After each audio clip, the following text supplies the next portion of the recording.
in Jesus and you're Jewish, if you knew biblical Hebrew, if you only knew the Hebrew Bible, if you could read it in the original language, then you would know that Jesus can't be the Messiah. And that was something I took as a deep challenge. And then my investigation went from a bachelor's degree to a master's degree to a PhD to the beginning of a second PhD. And the more that I studied the Hebrew Bible, the more I studied how the New Testament is reading the Old Testament, the more I realized that Jesus is the Messiah.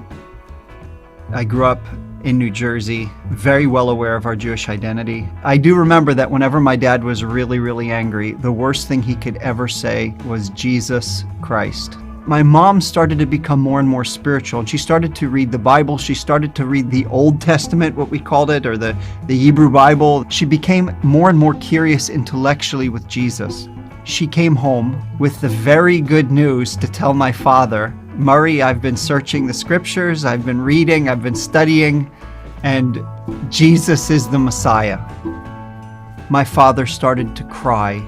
He said, I thought I married a Jew. How could you betray our people? How could you do this? Please tell me, why do you believe in Jesus? But please don't show me the New Testament, because of course we knew Christians hate Jews, Christians believe in the New Testament must be anti-Semitic. As she read to him Isaiah 53, my father got very angry. And he stopped her and he said, I told you, Lorraine, I don't want to hear the New Testament.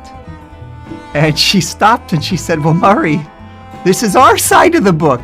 This is not the New Testament. This is a prophecy from 700 years before Jesus was born. Well, my father was in shock. Over the next several months, something very strange had happened in our family. So suddenly, up until that point, my mom and dad felt very insistent upon sending me to Hebrew school. They were very clear about our Jewish identity, and now suddenly they start to talk to me about Jesus, and it was very confusing to me. I didn't understand. I thought that my mom and dad had an identity crisis. Something definitely was wrong with them. And I remember them bringing me to a service. My mom and dad decided to go back to the house. I was with my mom's friend Linda in her car. It was a blue Mercedes, and we're driving home, and she says to me, so Seth, when are you going to accept Yeshua as your Messiah? I didn't know quite what to say, but I said, Linda, I said, give me a break. I'm young.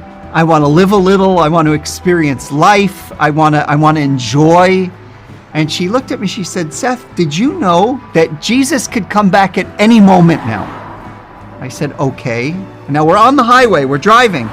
She said, he could come back at any moment. And I said, okay, so what? She said, well, you know what would happen if he came back right now? I said, no. I would be taken up and I'd be with Jesus forever. And you would be in the passenger seat of my car going 55 miles per hour all alone without a driver, and you would crash, die, and go to hell.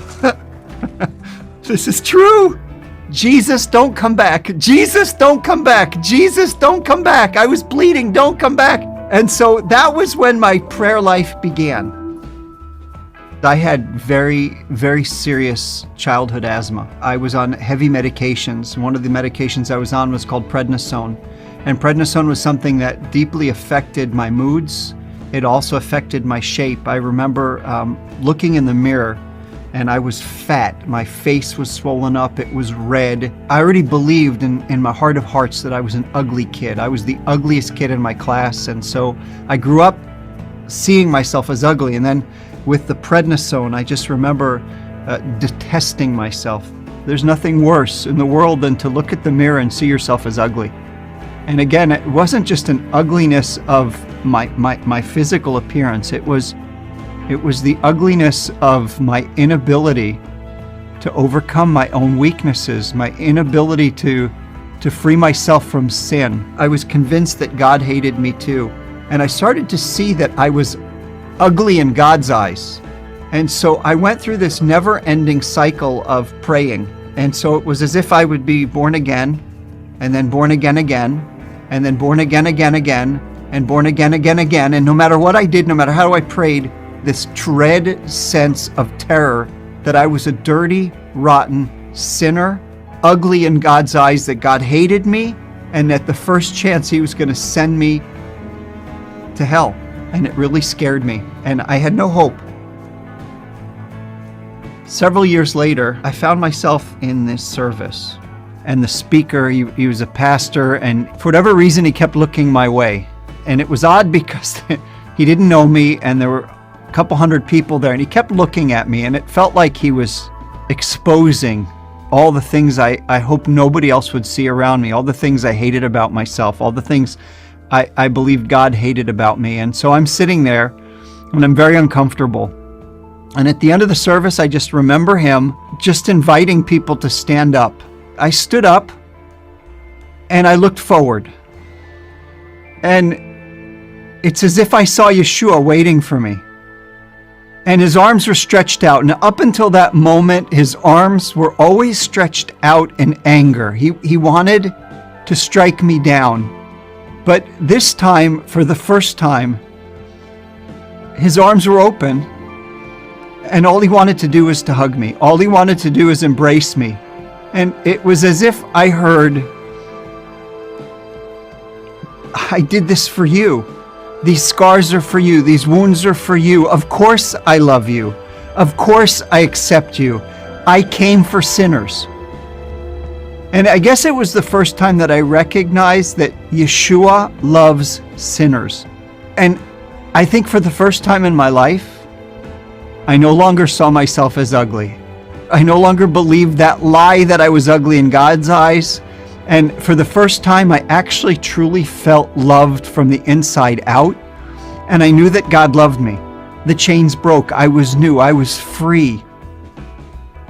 Well, as I started to get more and more excited about the fact that I was a new creation, that it was something that God did supernaturally, I wanted to share. And one of the things that started happening is I shared with my family, wait a minute, you believe in Jesus and you're Jewish? This just can't be. And in fact, you're saying that Jesus is the Messiah based on the Old Testament. Who do you think you are? Do you know better than the rabbis? In fact, if you really could read Hebrew, you would know that you're misreading the text, that Jesus couldn't be the Messiah. You're trusting on a Christian translation. I remember thinking to myself, you know what? I have to know biblical Hebrew, and I have to know it really, really well. After I finished my first PhD, I started another PhD in Hebrew Bible here in Israel. I can put all of my intellectual weight on the text itself. And the more that I studied the Hebrew Bible, the more I studied how the New Testament is reading the Old Testament, the more I realized that Jesus is the Messiah. This is true not just on a heart level, not just because I know that God has redeemed me from my sin, not just because I know that He's given me a new life and hope, and that I know that I'm beautiful in His eyes, not because of me, but because of Him.